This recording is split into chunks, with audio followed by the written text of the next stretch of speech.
In every success story, there's a chapter that's rarely untold. The raw, unfiltered truth about what it takes to not just sync your hearts together, but also sync your goals and dreams together.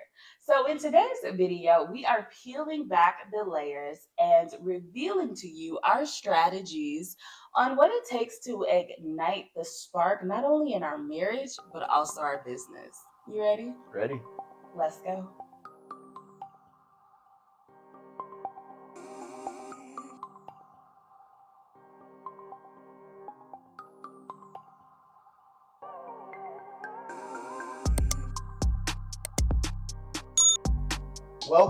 Welcome back to our channel. My name is Marcel. And I'm Nikki, and we are Renewed Love. In today's video, we're going to be talking about the top 10 strategies for couplepreneurs, which is couples that are entrepreneurs, and how they can effectively and efficiently work together to reach their goals. Yay! I'm so excited about today's topic. We have, I feel like, a comprehensive list that kind of tackles a little bit of everything, right? Yeah. Like we have 10 strategies for you guys. So get out your pen and get out your paper so you can take some notes and go get your boo and tune in, and we will be back with our strategies, right? We'll be back. Let's go. So our first strategy is having a unified vision and goal. That's key. 100%. It's so important. For us and any couple in general that are working together, that's having weekly business meetings. We deep dive into that. We have our weekly business meetings to talk about what took place in the prior week and what we're going to be doing moving forward in the next week. And even at the end of the month, we have a bigger business meeting to discuss everything we want to do for that month. Yeah, so we typically meet every Tuesday. We have it in our calendars, and so we both get a notification. And we literally sit right here at our table and we will iron out, okay, what are our goals for the week coming up? How do we do the week prior? Do we hit those goals? And then, like my husband said, at the end of the month, we have a business meeting to prepare us for that following month. So if we're wanting to do like a specific challenge, maybe like a 30-day content creation challenge or something like that, it helps us get our mind together and focus on what we're doing as far as marketing, business, hitting numbers, reaching clients, and all that kind of stuff. So I think the Bible talks about my people perish for a lack of knowledge, but also there's another scripture that says that my people perish for a lack of vision. I can't remember where it's at, and if I do, I'll throw it up on the screen, but vision is necessary, and it's so important that when you and your spouse are working together and you are both entrepreneurs, that you need to have somewhat of a similar goal. You need to have some type of game plan where you're in alignment. It doesn't work if you want to do a construction business and she wants to do a photography business, or like, you know what I'm saying? Like somewhere you guys both need to be aligned in some capacity, right? Other little nuances can be worked out. She wants to make $100,000. You want to make $200,000. Like, okay. Give me the middle. Right. So you want to make sure that you're taking the necessary time to set those visions, to set those goals, and you're doing steps. You're taking steps. You're listing steps on how you can reach those goals and that overall vision. So you ready for number two? Ready for number two. All right. So our second strategy is balancing roles and responsibilities. This one I think is a major one too, because you need to play to the strengths of your partner and allow them to be in their pretty much their zone of genius, right? I am very good at strategy. I'm really good at seeing the bigger picture. I'm really good at thinking outside of the box and problem solving, but I'm also really good at like making things pretty. Right. And so for my husband's business, who's a web designer, he's more technical, right? You want the tech to be working, the nuances, the inner workings of the back office type of stuff. Process oriented. Yes, very much so process oriented. And I'm like, no, it needs to look pretty. Like, make it pretty. Put this here, do that there. So you have to play to each other's strengths, right? Where one may be weaker in, the other spouse is stronger in. Does that make sense? Right? So this all kind of ties back to that being unequally yoked. It's not like one person's saved, another person's not. It is like full alignment. right? So if I'm playing to your strengths, where I am weak, you are strong. Where I am strong, you are weaker, right? Like Right. you have, Complement each other. yes, right. So your roles and responsibilities, if your spouse is one spouse is not good with numbers, they probably shouldn't be handling the finances of the business. Or if they can't, like, distribute the funds where it needs to go, that probably is not their specialty and their strong suit. So my recommendation is to sit with your spouse, sit with your partner, and decide, okay, babe, where are you strong at? Where can I compliment you at? And support you, and then vice versa, right? So that you understand how this business is going to work as a whole. I agree with that. Another way to think of it is having another eye on the work. Like because I usually edit our YouTube videos, and I always go to my wife, say, "Hey, does this look okay? Do we need to tweak anything?" 100%, because like I said, I like things to look pretty and polished. So, Some and more quality assurance. pretty much. And then even then he's like, how does this, I'm like, nope, take that out, nope, that's too long of a pause, nope, we messed up there, like all the things, right? So you have to have that balance, right? Those checks and balances in business just as much as you do in a relationship. Very much, very much. Ready for number 3? I think so. Let's go. So our third strategy is continuous learning. That's big. Yeah. These probably the top 3, but all of these are the top 10. Right. And they're the top 10 for a reason. Yeah. Right. Yeah. So in this, you always have to learn your craft. Mm-hmm. You know, there's YouTube, there's Udemy, Skillshare, even some of the processes you use. They have different articles on their website that you can use to always perfect your skill set.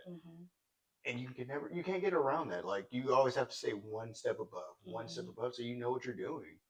And it's so funny that you said that. Like you have to, like, because things are always changing and evolving and moving at a rapid pace. Now we have AI and we have all of these things and tools, right? So for someone like you who is a web designer, now we have AI tools that do the same exact thing. And so why would one person want to know that or not go that route versus going to you? And so now you are learning how to do AI websites and like what is the skill set behind that? Like you always have to keep evolving and keep learning and growing. But this time, instead of a structured place like school, you get to learn in your own way. On your own pace. Yeah. And so I always think that having a course, or again, YouTube University is free, Google College is free, TikTok Trade School is free, right? While we still have it, utilize these tools where you're learning and honing in on your craft.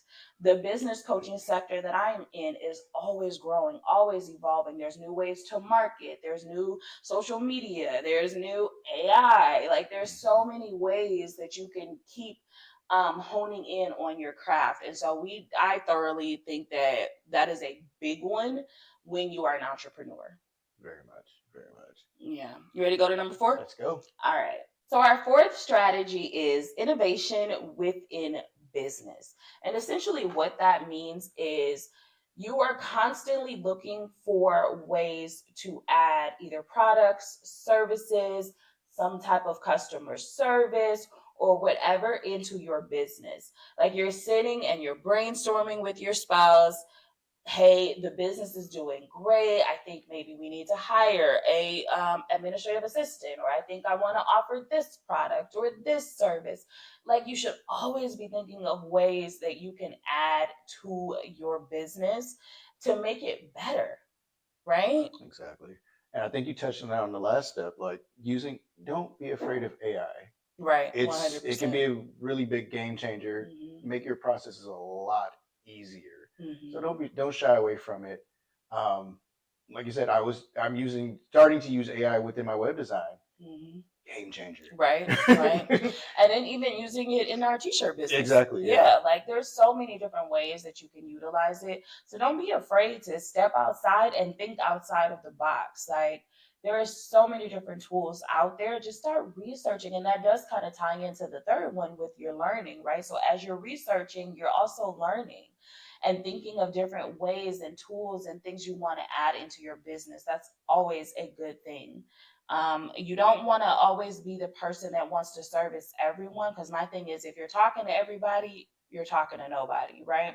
And so this also has to fit in line with what you do as an entrepreneur, what you both do as entrepreneurs inside of your business. Again, this is not like, oh, we have a construction business, but now we want to add a photography component to it. Those should be two separate businesses, right? So it has to be something within your business already that can add to what you're already currently doing. Agreed. Yep. Let's go to number 5. Number 5. So strategy number 5 is expanding market reach. Mm-hmm. You always have to test. Always have 100%. To test. This deals with growing your audience and the reach you, gaining new new clients, new customers. Mm-hmm. A good way to think about this is if you're coming out with a course or anything like that, releasing it out to a small batch of already existing clients, your email market list, and seeing what they can add to it, what they think about it, and then expanding and growing it before you go into a full launch. Right. It's almost like having like a little focus group, right? So if you already have an existing audience or past clients, grab a couple of them, 2, 3, 4 of them, and, get on a Zoom or get on a Google Meet and just say, hey, I'm thinking about doing this. I would love your thoughts. I want you to take the course, go through the course. Sometimes people often refer to it as like a beta test. And so any ideas, products, services, ebooks, guides, or whatever, you could always do a beta test before you launch it worldwide. Sometimes beta testing is paid, meaning they will pay you a certain amount, obviously not as much as it would be when the whole thing launches or rolls out. And then sometimes they're free, right? So you want positive feedback, you want the reviews, you want people to kind of go through the process from start to finish and find out what things you need to add, what things you need to tweak, what things you need to remove, that kind of thing, right? And so always expanding your market reach is essential for entrepreneurs. I think we miss that sometimes.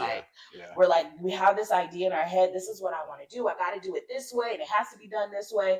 And we miss out on hitting our target audience and we wonder why certain things, it's crickets, right? Well, that's why, because we didn't really do our homework in the beginning before we got to this point. But I digress. I'm off my soapbox. You get to think about it. These things that you put out there not getting any sales. You're like, what did I do? Right. Because there's like step 1 through 20 that you needed to do before you even got there. Exactly. And we miss that sometimes. So that's why you should hire me. Shameless plug. Right, shameless plug, right? Let's move on to number 6. Number 6. Let's roll. So number 6 is nurturing the marriage beyond business. I personally think that is more important than the rest of these strategies. Yeah. As a couple, as a husband and wife that are doing business together as well and being entrepreneurs, you have to 100% prioritize your marriage over your business. And we say that because oftentimes as entrepreneurs in general, whether you're single, you're dating or whatever, engaged, even just being an entrepreneur in general is a taxing feat, right? Like it is hard. It's a lot of work. And so when you have another person in this dynamic, you have to make sure that that person feels like a priority and that person is a priority. One thing I remember was a few videos ago, we had talked about how you were unable to communicate with me when I was working too much and things like that. So this is why it's important. So when we talk about nurturing the marriage beyond business, we mean weekly date nights. Weekly date nights. We mean stepping away from the computer, stepping away from the business and going off site someplace else, right? Hanging out, knowing each other, getting to know each other, because we are, as people, we're always evolving, we're always growing. And so get to know your spouse, date your spouse, really prioritize your marriage. Exactly. I feel like as an entrepreneur, you're just always in go mode. Go mode. You don't know how to turn off that working mode for yourself. You're your own boss. You don't have anybody to say, "Hey, time to go home." Right. So you're putting in that overtime. Exactly. So it's learning for me, is learning to turn off that working mode. Mm-hmm. That kind of goes with like that whole setting boundaries, right? That work-life balance. Exactly. And so it's sometimes can be a little bit difficult, like what we were talking about. A lot of times our work life does bleed over into our personal life, but it's not all like you have to understand the boundaries and the parameters, Exactly. right? So that also kind of goes back to setting those roles, like, okay, when is it okay to talk about business when we're not doing business, or when is it okay to talk about personal, that kind of thing, right? And it kind of diffuses the entire, like, oh, you got on my nerves today in our personal life, and now I got to sit here and work with you. Like, when you're able to communicate, when you're able to nurture your marriage, a lot of that stuff gets worked out, and it won't bleed over into the work environment or business environment. Yeah. I agree. Ready for number 7? Let's go. Strategy number 7 is time management and development. Mm-hmm. Big one. Big one. I love how all of these stack on top of each other. Yeah. Totally not playing. However, this involves making sure that, like we do, we have our things scheduled in our calendar. Like we have our Bible study, we have our business meeting, we have our date nights in our calendar. Mm-hmm. You should implement that into your life. Time with kids, and I mean, granted, you don't want to follow everything by calendar, but it helps you go along throughout your day. Mm-hmm. It helps you manage that time better, which is why it's called time management. Exactly. Yeah, so we definitely will sync our phones together, our phone calendars together, to make sure we get the same notifications, right? So we know Wednesday night is Bible study. We know Tuesday is our business meeting. We know the fourth Tuesday of the month is our big business meeting. We know, like, content days, right? We have content days scheduled out on our calendar where we take a day and do all of our content for the day, right? So we are prioritizing the business needs, but also the personal needs as well, right? Date night is in there, kids, soccer game or basketball game or football game, like all the things that we need to do as family, but also all the things we need to do as business owners as well. Sometimes it's like if there's special projects or things like that going on and there's deadlines that need to be met, that needs to be in a calendar, right? And so if you're not in the mode to sync your phone calendars together, have a document within your home that everyone has access to write certain things down so that and everybody's aware, and we can manage our time effectively and efficiently. And one thing I will say for me was, when I was working all of those hours, 1, 2, 3, 4, 5 o'clock in the morning, was completely asinine. Number one, should not have been doing that. And I don't want you guys to do that. So learn from my mistakes. I'm giving you my scars so you don't have to have your own, right? So don't do that. Make sure that you're prioritizing, like, work day is from this time to this time, right? And then the rest of that is family time. Weekends are no work, right? So on the weekends, I typically, he's usually working his 9 to 5 during that time. And so I typically don't do client work on the weekends as far as communicating with my clients. Now, I may do work on a project or something like that that does not require me to be on the phone with them or on a Zoom call with them, but have those things in motion, right? Know when your Sabbath day is, when you both are going to sit and just rest, right? God requires us to have a Sabbath. Take your Sabbath day. I don't care if you're single, married, whatever, entrepreneur, not entrepreneur at this moment. You need a day of rest. And that day of rest is giving back to the Lord, right? So what does that look like for you? Is that resting? Is that seeking God's face, like it says in Matthew 6:33? Is that listening to worship music? Is that reconnecting with your husband while you guys are praying and fasting and doing these things, right? What does that look like for you? It is a day of rest, meaning you are not working at all on anything. Nothing at all. Nothing. So put it down. Okay. But even that needs to be scheduled and put in the calendar, right? Exactly. And I think for me, I try to do time management better. I'm not the best at it. Chunking out my day, first part of my day is usually prayer, worship, and Bible reading. And then I either go to something personal development where I'm learning something new, either about my business or something that can make me better personally. And I chunk out each business, hours per business to at least get something done. So if you could follow that, it could help you out.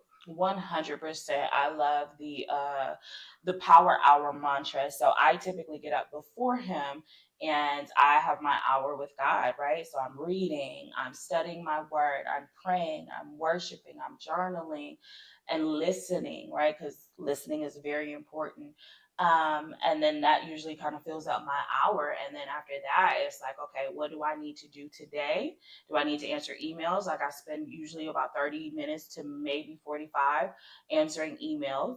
And then from there, I'm hopping into either projects or assignments, checking my clients' homework and things like that. Like it just depends on what I have going on that day or that week that kind of lets me chunk out my day. But first and foremost, power hours every single day, even on the Sabbath. I don't care. Like every single day, I have my time with God. Very much. Yeah. Needed. 100% needed. Yeah. All right. So you ready to move on? Ready. All right. Let's go to number 8. All right. So number 8 is adaptation and overcoming challenges. This is also very important. We need to know as entrepreneurs how you are going to overcome any challenges that may arise. And how to adapt, right, and be flexible. So, one of the things that we do typically, like we just said, we have our weekly business meetings every Tuesday. And I think was it last week? We kind of missed it. We had some appointments and we had to do, so we had to be flexible with that. Like, okay, we didn't get our check in this week, but let's kind of have a conversation around anything that needs to, take precedence right now, anything that's important that we needed to kind of discuss before we forgot. But we stay flexible, right? Even this week, our content creation days are on Wednesday. We typically film a bunch of content, YouTube videos, and all of that. And even that, like today's Thursday, so we didn't do that yesterday. We're currently filming this video today on Thursday. And so like being flexible and pliable, if you will, right? That's super important.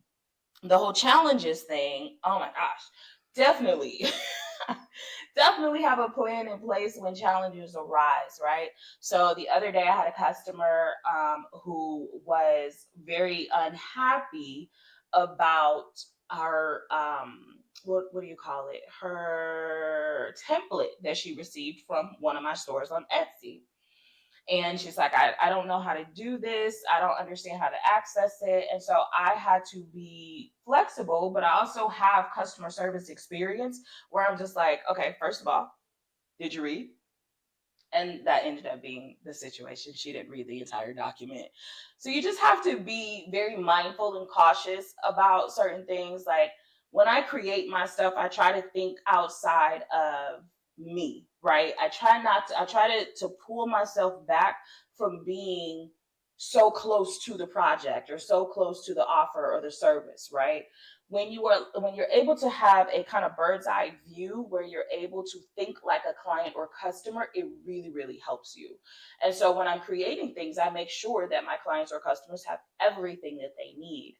And it was simply just a matter of not being able to, or not being able to read. I hope she was able to read, but just not doing it. Right, just not reading the document in its totality and overlooking something that was there for her to access. But like, what would you say as it pertains to? I know you've had a few challenges in your business as well. Even like we just talked about in a few videos, the contracts and stuff. For me, it's more of having that outside opinion, or that outside view. Mm-hmm. So if I have something that comes up that's challenging to me, or something that is hindering from doing my job, I'm reaching out to you, hands down. It's like, okay, what am I not seeing? So it's sometimes you need that extra set of eyes. Like I said in the previous step, not previous step, but a couple steps before, sometimes you need that outside view and like, hey, this is what you missed. This is what could happen. So it's always having that sounding board. Is that what it's called? Yeah. Sounding board. Yeah, a sounding board. No, that is super important. I agree 100%. So make sure that you have some processes and procedures in place for adaptation and overcoming challenges. All right, you ready to go to number 9? Ready to go to number 9. Let's go. All right, so strategy number 9 is celebrating wins together. Yay! Celebrate. With this, you have to celebrate both small and big wins. Yeah. both collect within the marriage and the business. You know, it forces that drive that you want to keep going. 100%. It's a motivator. It's a right? definitely, definitely. So for you, when it's like when you get those sales on, you know, from your Etsy shop, I'm like, yay, babe, here we go. You got it, you got it. But it's also bigger than that. You could take trips together. You know, go out wine tasting, do what you got to. You know, just the small wins, or even the big ones. I'm sorry. Just do something to celebrate that win. Always make sure that you are celebrating your wins because it's an achievement. Not everybody's meant to be an entrepreneur, and we get that. And we're talking to the ones that are an entrepreneur, but it's achievements, right? That you want to like acknowledge and address. Like you're moving the needle forward in your business. You are making the strides to have a successful business, to have generational wealth, to end poverty in your family, in your life, because you have a bigger goal, right? So be thinking about that bigger goal always and just make sure that you celebrate each other. Celebrate the business, celebrate the wins, celebrate the people that work with you, right? I always make it a point, especially if you're a one-on-one client, I know your birthday. And I have your birthdays in my phone. And I'm like, hey, happy birthday. I'm celebrating your life. So grateful for you. Like little things like that, right? Birthdays are important to me. They may not be important to you. So find out what is important that you can celebrate not only yourselves in the business and in the marriage, but also celebrating your clients, right? Depending on what you do and what your business is. My business is front face, like with one-on-one clients, and so sometimes I will tend to send them little birthday gifts when they hit an achievement or when they hit a goal that they checked off, you know, that they had on their list when before working with me. Like all of those things are so important. They motivate you to keep going, that this works, and keep pushing forward, right? Exactly. I remember when we started this channel, I was like, "Hey, we hit 10 subscribers. We celebrated. We're celebrating, right? It was something small. And we had a real big dinner. Exactly. And like we just celebrated. Like, yay, we got 10 people, right? That work, friends, and family. Right. It might have been something simple to everybody else, but that for us, that was big. So yeah, for sure. Like celebrate those small wins. All right, number 10. Number 10. This is our last and final one. All right, so number 10 is future proofing your business. What does that mean? That means that you're talking about things like scalability. You're talking about other products and services that you can add to beef up your business, for lack of a better word. You're talking about future goals, right? We talked earlier about like if your goal is to make $100,000 a year, but now maybe your next goal is to make $250,000 a year, right? So you're planning for those type of things and you're keeping those things at the forefront of your mind. You're anticipating when new things and tools come out like AI, right? So you're future proofing to stay ahead of the trends of the market, of how things are moving and swinging in your particular industry, so that you can stay relevant at the end of the day, right? Not only that, it helps you to keep motivated, keep the drive going. You have something that you want to achieve, is going to keep you going and keep in stride. So you think about it that way, it works hand in hand. Yeah, like if you're thinking about, you know, when you hit a certain number or when you do sell so many products or whatever services, right? You're going to hire your first VA, virtual assistant, or you're going to hire a content marketer, or you're going to like when you're making these things, like it gets you excited, right? When these are one of your goals or a goal of yours, it gets you excited to keep going and keep pushing and keep pursuing all the things that God has for you within your life, your marriage, and your business. Agreed. All right, that was a good list, babe. Boom. I think we're done. So make sure that if you like this video, to make sure that you show us by actually liking the video. Don't forget to subscribe, hit that wonderful notification bell so that you can stay notified every time we drop a video. You know, all the YouTube-y things, right? If you missed our video last week, we provided some prophetic insights for what God is saying for the month of April 2024 and beyond. So make sure you click here to check that video. Otherwise, thank you so much for watching. And as always, keep the faith, love deeply, and forgive freely. Bye.